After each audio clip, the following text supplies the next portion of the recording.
pathianin samkim ta ei ngai lut naw chu Jesus Christa in Golgotha muna photche na ei mu sa ta ve ti pa chu hitla ko na chu isai do no mo he Golgotha hi iwa na lehin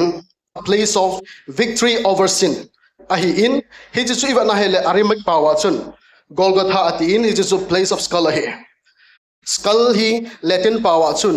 Calvaria kiti in hi chu Calvary Mol kiti ila do na pau chu he pau chang chu he ti chu isai do no menten Jews ti ho legend na hun amo thu sim khana ki sei na achun leng David in Goliath akimai to pi a pathin apan pi a pathin adin pi na ti ho zalin gal zona na yin a chamzam ama chamzam ma ala do in alol abantanin hich alu chang chu agal zo zi chun Jerusalem khopia an poilo ni nahi an choilo ni nahi ai wanga isu mi lo diu chu hichi Goliath gi pa he chaptan lo hi in Israel ti ho adinga zo khet ta he kit he ai ni su milki lo diu chu Jerusalem gi ti hi mun thenga hi in mi theng lo ka chung ki pulu the lo he hicha chun iwat wal hin hichlaya Jews te ho legend na chun asai na chu David in Goliath lu chang chu Jerusalem ahin choi ru ne ati hichi lu chang chu hoilanga ham iwat dewa dai sa kha chu biham de ting le Golgotha to Goliath of Gath a khumin chu Gath akiti in vat ka alo chun Golgotha a spelling le Goliath of Gath kiti pahi athu sang hislai bon je ka ge muso ke kala do nom chu biham de ting le David killed Goliath he cut off his head brought it the skull to Jerusalem amo thu simahi Goliath ki tha pahi tu ni ko chan ge ha ki seijing na la he Christian ho thu sima jong hi David in Goliath atha thu sim hi koi machan ke ma mo lo he ke so ke hi poi mo ta kha hi ti hi tu ni ko ai chala ko na imu do chen din ahin aywa isai banga ama hi chaptan lo atheng lo mi hi en ipie bolom dia hela chun ya chu Christ suffered and crucified outside the city outside the Jerusalem city hin achu tia hela chun ipaka yu Jesus Christa leng David a picture of Jesus Christ chun ipie bolom di ting le masanga David in Goliath luchang anatana Jerusalem na po lu dahi hi cha galzo na pasulim ba sana hin chatan lo mi theng lo hi ji sun ama su khupi sunga ki vui thei lo he khupi sunga ki vui thei lo hi ji sun ama su khupi pa ma vui te teng ai chu galzo na chu celebrate a bol na win ai wanga hi chu luchang chu Jerusalem mun theng sunga khupi sunga sa ki vui thei poi aki vui thei lo ji sun khupi pa ma aki vui ta na hi le hi achun Jewish te ho legion achun ase na achu hi chi Goliath luchang ki hui na mun chu Golgotha mun a hi ati hi achu the second David ani na pa hung chu ipakai ju so Christa chun Satan luchang chu Golgotha mun ma chu achut pa he hallelujah iwa na helahin he chalai ko na mu thei kha chu Hebrew langa khoi va na helahin ipi ki muam de ting la chun Bible sang ho azolam teng in va de hen ten Hebrew langa chu iwa na hele chu ting jong Exodus langa iwa na hele bong chal sawun chu awun le a e puma nga mun pulama de nga mun sunga matipon nga mun pulama outside the city meya na go wam ding hi azi chu hi chi chon set ke thoina a hi je ati pathen thang wan man tunia ipakayu Jesus Christian ei ngai lut na chamkim pathin ei ngai lut na chamkim pa hi ipakai Jesus Christian unveilable chu ipeti abolam anaviaute hi chun amahon akai zun chuin athing pel akipunin lugumun atiu Hebrew pawa Golgotha atiu munchu zonin achi do ta na hi out of the city parts kala no my focus ka bol no me out of the city to the place called Golgotha it's like munasu akai lo do he ya chu criminal kha chu Rome te ho hi chu so ka no yang criminal kha chu akimat na themon achan ta hele chun ama chu judgment hola ko na hung ki puilu na hi chu lai hollow square khanuma hi chu hollow square so aning li umin hi chu la Roman soldier ho chu aning li ai anga ket we ai le hi chu na ba sa chu ipakai Jesus Christa jong chu hitia chu ki bol he Rome sarkar noya hitia mi kha chu themo na neya agi khat be ding teng le chun ama chu hi chalai hollow square a chu hung ke puilu na aning li a hi Rome se pe ho he ding chi he ipakai Jesus Christa jong chu hita chu trick ki bol he which means ama yang chu ipiham mi chom be ki bolpon thupi ta ki bolpon just layman lay criminal sanin abolveti va sana he he cha chun iwat wal hin to kala nom pa se phem de ting le he chun amma hon akai zon chun athing pel akipun nun lugumun atisu athing pel akipunin lugumun azone na lungwa ipihung tilangam athing pel akipunin lugumun azone Golgotha azone di fa hi isweido no muchum Bible hi isim temole pathen ko ma itaw diwe thagau thing nang ma in kamit ham keu sai nang na thu hi nei mu chi santi ha tawai taw diwe ya chun iwa do diu khal chu he chila chun Old Testament na kan correct nom chi phem de ting le Genesis 22:6 na hin iwa na hin Abraham in pum go thil to go wam na ding thinglom Old Testament thinglom New Testament cross Old Testament na thinglom chu achapa Isaac a picture of Jesus Christ chapa sangkhat se kum sok ta zawa an nei ai alungset achapa sun anei sun hi che chapa chu thinglam aput sa in Isaac chu aling kowin aput sa in Jesus Christan jo aling kowin apu nahi aput sa in aman akunin meile chamsa aki choisin hiti chun ani ta han chun aki zot han tai pathin thangwan man ipakai Jesus Christan nang lekei hu hing na dinga chon phari chan diwa ngai dami chan diwa thei chan diwa chu aling ko wa cross ki put chu Old Testament wang chun Abraham picture ki bolin hi New Testament wang ipakai Jesus Christa bo se picture ki bolin wa na wan pathin in jong acha pa hi ta hin khoman cha wat ngam lo he hallelujah na cha pa na chanu agan the na wat ngam lo he minu mi pa ho achu ti haile tunin ni khoin pa pathinin acha pa hi ti hin khoman ding chu avat ngam lo he wanin jong ave ngam po na hi ti chu chala ko na simu do no iwat do no mo chu hin tin chule hi chu aki choisin ya chu hi chi ipakai Jesus Christa chu hi chla chun pathin hi na thing set chu ting jong le mi hi mi na thing set a hung a hi in ipakai Jesus Christa e hu do ding jong hi ya is sin offering jong hi chu ya chu ama chu a hung pin na ai lo le ama chu Jerusalem ki zema ki vo a hi ta se ki bol hin ai la outside the city a chi pa he nang le ke ya dinga sin offering a dinga hi pathin a hi na dal ha a sin offering a dinga hi kalsonga lam to azo da hi ti hi pa hi e chala ko na ila do no mo he tunin khon so pite ho Jesus Christan ai ngai lu na pa ho hi patake cha i het chi du pa hi i dai sa pi pen he Old Testament scripture khat kalungthima kan chinjing khat chu napat dapakai na pathin chu na hin na pumpi na thuna na thanai na pumpi na hagau pumpin ngai run ti pa kana chin jeng he New Testament ai chu bol po na hi Old Testament na pathin mit ta aki gel vanoi mi adi sana Jews te mi te hon jong nasata aki son piule avat to no chu leng David he leng David jeng jong chun keima lungchang happy na ti chu pathinin sol cha lama khui wat na hele keima lungcha a man after my own heart a man after my own heart ati pa jeng jong chun lust abanting la murder sexual immorality abantil gam tina bolin he alungthim pumpi athanai na pumpi ahin na pumpin angai lu zo pa na hi New Testament awang hin ipakai Jesus Christan ai lu na pawi I hem diu pa hi chapa he nang na bolding talo kin ka boldim talo amma alungset na pa su I ahetchet diu pa hi poi mo hi ti isu mi lo diu he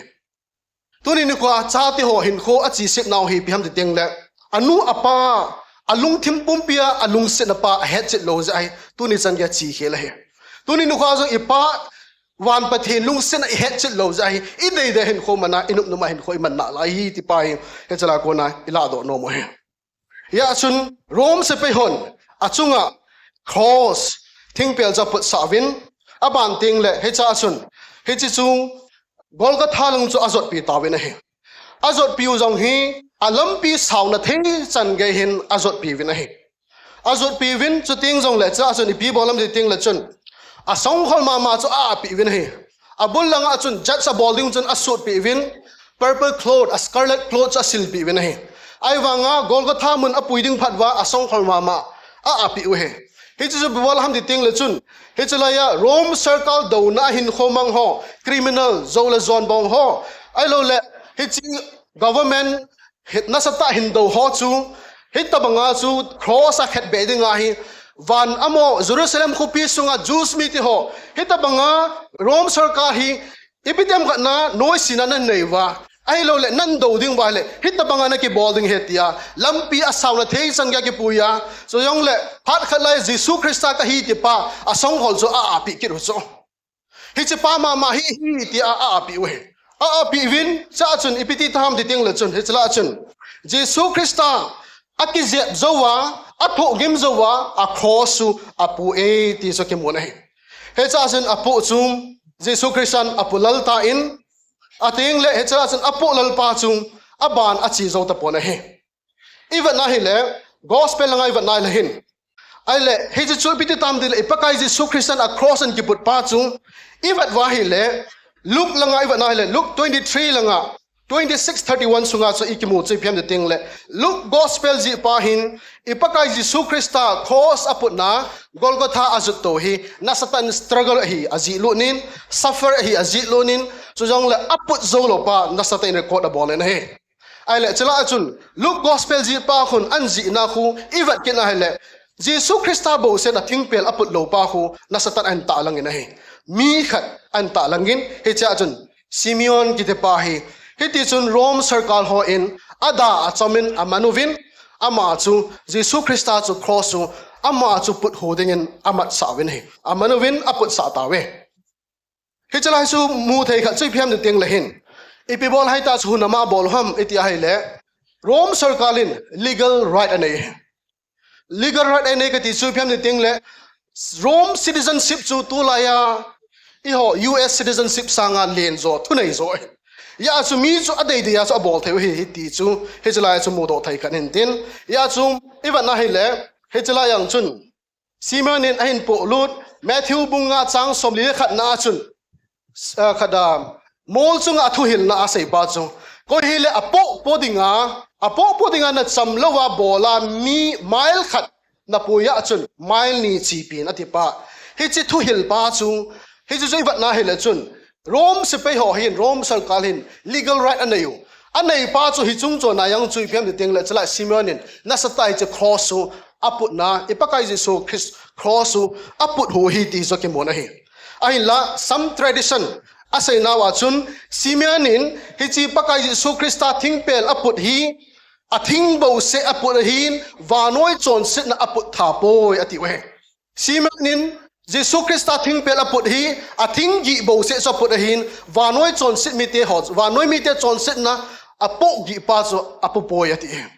hi cha sun kadang kata sanin hi chala hin iwat na le hin acho tia hal chun Simeon gi te pa hin aput zo lo ding hi te pa hi mu do thein me he ya chun ipakai Jesus Christa cross aput khompi achi khompi hi phat khat chom chame me ya anuput khom hi jong le tunin kun Bible akizi in so le tunin ama thu sim jong hi het jing no mene he tunin ko azong ipakai Jesus Christa hu hingpu le eleng pa ki san zowa tunin ko leise chom cha hin ko iman ding sunga cross chom khat naput me jong hi van gama namin hi ki ji lu ding he ti pa hi isai do no mo he tunin ko in nang ma office ai lo le nang ma workplace ai lo le nang ma university nang ma school cross ipiti na put nam Simeon in phat sam khat na pu in tunin kun ki til kho na in imang cha thai ben he tunin kho in e ho le ho ki til kho thai ben he Bible ki ji ho zo se nang le ke ki til kho na ding le ki su ha na dinga ki ji ngan be hi ya so tunin kho ai nang ma office ke ma workplace ke ma school ke ma university muna hi chu crossing chom cha hai jong le na hin ko iti chan hing ding ka thei po in sung idam sunga hi cross iput wa hi le pathin het jing hi diu pa he poi mo e ti chu ega sei do no mo he ani na chun he was crucified on the cross he ko ma chun ama thing pela a hen be un ati cross ki ti hi percent in ahin man panu hi in he ya so ahin man pan na oji su pham ting le percent yo lungthima chu leiset ki ti hi a theng hi ya mi chon si khat ai lo le mi zon mi kit khat chun hi chi leiset a to kha ding chu amon a za daw he ya chu cross ki ti thing pel ki ti pai amon invent and boloi invent and involving ahin la Rome ten perfect ta in amangovin hi cha chun Rome's government Rome circle hindowa Rome circle ki vai po na hindo hozo se chu mel sita a mio se masanga zumla za tho na dinga chu hi chi cross chu percentage aman kalwan na sata in amosan mat sata amang cha be ve ti hi chala ko na mu do thai kharin au men he hi asuni va na lehin amo in Rome citizen lo hi low classes a amu hi in koi ho ta bang su ki khai li na dham di ting la chun criminal so robber so aban the thief aban ting low classes so chu heta bang thing pe la chu ki khen be hi aju tia hele sun ipa kai u jisu krista hi low class hi ham thief hi ham robber hi ham aju tia hele cho se class a chona zau poi a hin la nang gutsa ji ke gutsa ji nang chon se ji ke chon se ji nang bol khel ji achu low class a ki treat na criminal ki treat na ai lo le gut zong a ki treat na iza ka amese pen pen na ki treat hi ti pa chu he chala chu imu do theu kha na me ti hi ega se do no mo he hela hin bible sang kha an veutin ipakai jisu krista akizep chun Deuteronomy 25:3 na hin mol somli gay chanawang mi vo the ahinan awala koima ki vo thei lo helding ahi achuti lo wa hele mihim khatchun ama chu hizat kalwal in zep jeng tale nang ma mit mulai ta na so pi chu ki suneo be se jeng ding ahi tai athu pathen pat thei bo han hi chu juice te ho amo in dan aneu khat ahi te ka khan i ho la guzong ham khat ai lo le i ho chon na to ki kala hin kho mang mai la chun KWA hon mola cha zep de wen ai wanga chu a zep bu jong le vel som thum la ko zen hi ki zep thei som li sa ki zep ma la chun i danu to ki tu lawa ama chu mel seta hin kho mang hi ti chu mi te on a het ding ji chun som thum le ve ko zo bo hi ki zep ji a in tuin hi chu juice te ho culture e tun isu mi lo diu chu Rome government Rome culture chun nam neo khat the ta khat nam neo cha khat chu ipiti respectable la amo dan cho chi pi ding ham ke bang kanup lo he ya so chu ti hala chun tuni ni ko a ipaka yu Jesu Krista hi Jews te ho ki zep na kalwala ho khallama ki zep hi je chun ama saka sai bang chun Mark T. Crossan na say na Greek scholar pa na say na chun aki ha zep be sein asung alai hozo se akimu pai je nge ati hi chu ahetchet nombe wala chun Isaiah 53 phatake chan simlo chun amma amel mihim dei thein jong akilang do po ati hi chan ge ya chu ama chu ki je ba hi tip chu aki je na chu atho zo na chu atho na ji chu nang le ke alungset na nang le ke ai ngai lu ji a chu hi chi chan ge chu nang le ke dinga atho hi ti pa hi kaga la do nom hin hi cha hin va na hel hin all the semena chun iwa na hele mi khada chon se teng le mi khada chon se teng le chun kel ngoi hung ke kai ji he he chala hin all the semen khanga chu he chi bible ka simna akona kamu do zong hi in chola pasa ka thu se na kunang kamu do khada hin ya chu the more you read the old testament pathin unveil hin bol ta beta gospel hi chunk of gospel hi old testament na he he cha chun uncover ki bol chu new testament na uncover ki bol hin ai wanga hidden na chele old testament hai tampiu me taw na man ting le chu iman ting le na ni het lo wa le tu na ka se nom chu pa kai nang ma a so ka taw ho zo se gim nam ti bang nei san pi ti hi mai cham hi chon si pa ki lung lei na pa them pu pa na wa na lung lei na mai cham chu ki hal teng le anam ho zo si chu pa ka ang sunga nam tu hi ya chi pa ngai dam chang hai hi chi pa chu he so pi te ho ka sai nom chu phem de ting le chun them pu kin kel ngoi ka chek he a chon se ba ka chek ngam kel ngoi ka chek chuna tuni ni ko hi ipiti ki chek wam bai tan gel wo na chon se teng le ka chon se teng le iki khol jiu chu nang direct an ki khol chu na kel ngoi khol sa tang na kel ngoi old testament a chu kel ngoi ya new testament na kel ngoi chu ko ham hin sei volung se tain aju tu bo la pa kai su na khol sa ji lo ham satan satanin tem na hin bola thu hin saya mi chon si hoina kai wanga pathen chan hi lo bichula in bola pharisee ta bang hin khona man ham an ti teng le hi chu on za teng le ka pa kai Jesu Krista holy na ti chula revelation na khu the accuser of the brethren na ti chu is so pite ho zo si pathen ang sunga he jing pa so ti chu Sulazana nang nagitsol wanga sulazana satan hin pak si ahi nek ka bola nan si na zania zuna don na zinu hello ka sala na gadut pa ipham room suhana thimbol na sang sana thilbol Satan ama chu nang sang ke sang chinge he hoila chonse na bola itia na bola ipizuna bola ma het so ke so biteo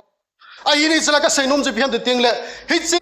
hita banga nang ma chon phat na pa na ki sole masang ka taw na pakai ke mi chon se ka ka na ti ju pathen jesu christ ha ka them kan zia tunin ko ka taw pi nu ka taw wi ba dam hen ka ti su ke chon phat na ka ti lo pakai jesu christ ma ka chon phat na ka ti e taw na hi khel ngai hi ya chu ka sainom je biam de ting le hi chi e pakai jesu christ ha tunin all the semana chun kel ngoi chu them bu pa chun pakai so chun check pathin chun check a ball hin new testament na I pathin in check and balling chu na kel ngoi chu pakai jesu christ chan check de chu nang na check de hiloin na kel ngoi chu phanam hoinam elbaiham ama chu san thei do henam avat ding hai hi cha chu apam zo hi cha kon hung kon do ding chu pham de ting le gratitude attitude of gratitude ki te pas hung po do diso pathin nang ma ka thang wai tia tun yu khoi worship bol sung wa chu mi hilonga ki pa thang wa na tam pi chu cái họ dùng cho cao lạ gì vậy na hết chỉ chuan là hết chỉ tiếng lệ na hết chỉ lâu hay là cho pa cho phát tiếng lệ mình điều tiền tuân lúc coi hết chỉ tiếng là hin na gospel đi tiếng lệ chuan na tàu na thùng nhau rồi đi cho tôi gospel hi vanga mix cho hết chỉ chuan gospel đi ta cho cái vang chu pathena ko na ka za pathena ko na ka mu gospel đi ta vang chu Jesus Christ in Golgotha mu na achai pai hi changa da ha lo achai mo he ka pathinin har da ha pipon ab ke achai he hallelujah he chu gospel di ta he help be heal bong noi gospel he jo sen achi piu chu sachitha ki ti khat hi ganna thading te le chi amoin sachitha ki ti he chi pa chu amoin avat wa gan thading da hi abolo he cha chu gan chu ki tha teng le chu gang chala naman lo he la na ke ngoi no chu naman lo he la thi ahin New Testament na ikel ngoi wang chu tho na zo se tho a sot ta tho a artisanai san longa tho na zo se sot ta tho a thi he pathen thang wan men na pathen thang wan men he chu nang le ke ei hu do pa ei cho do pa ama chun publicly in slowly with great pain and humiliation he cha chu a thi na ya chun hi chi ama tho pa su koi mana tho pon nang le ti tho ding in jong pathian a dei pon a thang po in aman a bol sai ta hi ja chu nang le ke tu jin ka ko koi ta ma jo ka ka hi ka koi ta ma hi chi passage isim de ti pa chu pakai to hi pi ka bol de ham ka ti chu na bol ding am ta pon ka bol hi na bol ding khalwa omin na bol ding chu ka bol sai sai ta san na ti he pathian thang wan ham na bowling ta lo ama ball chai sa chu nang ina ta sanding chu na ball he lo pin a chang hen pathen na piu de na Josephus Jewish historian pa na sai na chun crucifixion the most miserable of death ati thi na mel sipen a he ti so ama na sai na hen Christian wang hipon chule Roman historian mi khat pan Tacitus pa chano sai na crucifixion is a torture fit only for slaves ati so adinga hichi ki khen be chu hoi bap siu he ti he chala kha kai etnom hat chu Cicero ki ti Roman statesman pani tin sayin crucifixion is a crime to bind a Roman citizen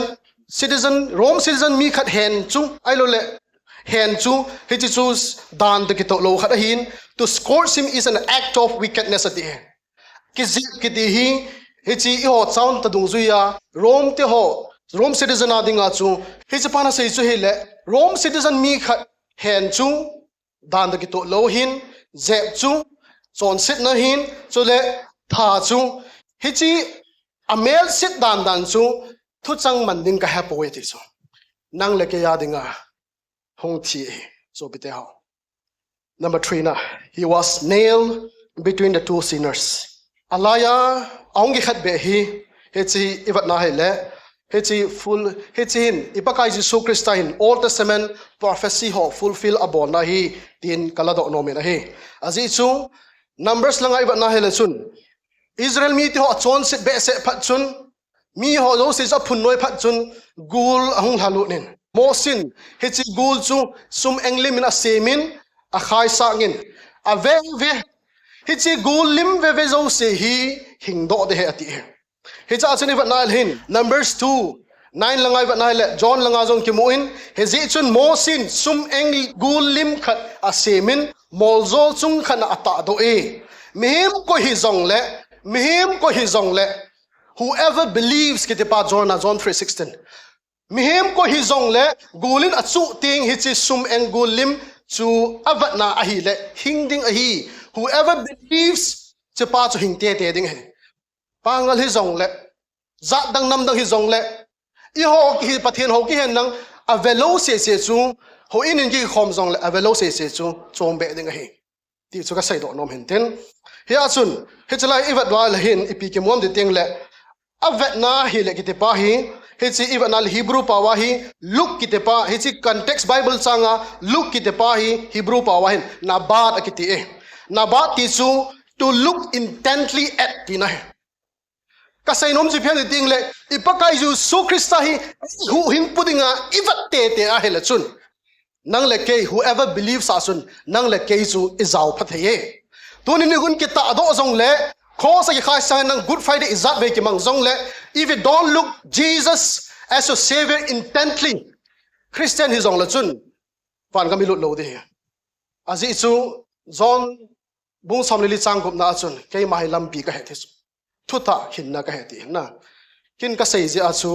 azole ngai ma kha win tin pathian thuna sei ja ka sei thoi bo we chu hi in ya chu ipakai Jesu Christa in hi chi cross chu Barnabas mi chon se pa criminal pa su he che crossun ama an khel ma sa penin he che chon sen nei pa chu ama jan khelin so zo win he cha sen iva na hin he mi ni ke khen be te ni chu he che chun representable chu va noi mi ti ho representable in thu pha anaza a ai wanga na sa lo he ya chu tu criminal hin iva na le chun he che phat lai ta chu theng sala se ya chu ama ni ke khen be ding am lo bi chu ahin tempu chung nu ho chun hi chi Jesu Christ achanga gi khat be a hele chun a chom be picture chom be ong kila do ding ji a chung tempu chung nu ho chun mi zong ho to khat be tha a amma ho to chun picture khat na vat khom sa ding mi pi vat sa ding mi pi zum na la zana pa hi amu sa nom ji wa chu amma ni hong gi khat be tha he ji a chu khat pan han sai chu la pathi nei a hi le ke yong nei hu do nang ki hu do an ji chu ama ada za a prison na pumpu chung non akhet be ja chu hita chung pau kha hen te tia theologian hona sei di yang ka sa he ale khat pa wang chun hei le ipi sayam pakai khat pa za pho za wa chu nagam na hun teng le ati chu ya chu hichlan avat sa chu first pan avat sa chu people who are close to the cross but far from the Christ hichpa za va sa he ho in kai jeng jong le alungthim pathena ko na gamla ho in to nai chan ki cheng jong le alungthim pathena ko na gamla ai lo le imo po na pathin na to he jong le alungthim gamla ni ha la sun the first sinner jong chi hi thei hi chi chung chang thu hi meditate ka bola he le hi chi te ni hin ani ge la na hi atai tom lon cha bul langa hi ana simlo chun gospel thumo ko na simlo chun ani ni hana hi atai tom han cham kha zo hi pa hi ung ki si cho hi chi chuna sa chu hi chi second sinner pa hi ana lam wa ya ana chi khela ai wanga hung ki si alunga le ya pakai na gamna hun teng le anti so pite ho tuni ni kho in zanila ka ki hil na wa chun naw te ho ka sai na wa chun pathin in mihimi second chance api he bible hui wa na hele Lucifer second chance api na wang ki mo lo chu ai wanga pathin in wang asim sami Lucifer mun loading nang lekei worshipper hi diu pa hi second chance api he ilungta sa pote pathinin damna ipi sunga pastor kong hi sungle pathin la chana kan to sunga asot nai poi kapate ka uti ho amo to za ka tong nai poi ai wanga tu chan ge ke experience kamit changa athi kon ko na Jesu Christa ke sano me neo cha pang cha Jesu Christa ke san man lo athi jang kamun e thuni ni ko a idam sungwa decision ke la thei hin na thi zo ting le Jesu Christa de decision la thei lo e idam suwa decision kila adu ha poi mo ti tu ni phata ka ga sei do no maintain ya chung tu ni khun this guy the second person he had terrible past mistakes failures regrets awanga chung hichilai mun achun pakai nagam na hunteng le atia ama pathin grace angai chat na pa sei pa chun hi chu tu ni khun jang nang le ke Golgotha tunin bang ihung thei powe geographical area actually say alechun Golgotha chu Israel lang hin chiang chi ha sa hin Golgotha mun na ki khial te ding tin hai pon nalung na heya nalung chang su pathilam na hin na dinga naung ki pi la nakki si na mun le ka ki si na mun chu nang le ke ya dinga Golgotha he the lo pin sang ta hen